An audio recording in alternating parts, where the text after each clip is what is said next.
شبيبة القبائل الجزائري يرحل ويستعد لملاقاة الأهلي المصري وذلك برسم الجولة الأولى من دوري أبطال إفريقيا.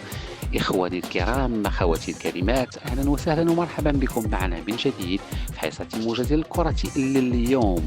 كرة اليوم تنقلنا إلى جدول مباراة شبيبة القبائل والأهلي المصري اللذان يلتقيان بالجولة الأولى. كما عاينا في القرعة، جاء الأهلي المصري إلى جانب الجيش الملكي المغربي وشبيبة القبائل الجزائري ويونغ أفريكان. قبل ذلك، إذا كنت جديد معنا في القناة ما تبخلش نضغط على زر الاشتراك وما تبخلوش فينا على لايكات من أيديكم الكريمة. وبسرعة نعود للموضوع. إذا شبيبة القبائل الجزائري سيرحل لمواجهة الأهلي المصري باستاد القاهرة الدولي بمصر في أمسية يوم السبت 22 من هذا الشهر ابتداء من الساعة 4 مساء بتوقيت المغرب والجزائر وتونس. وتنقل المقابلة غالبا على قناة البين سبور HD 6.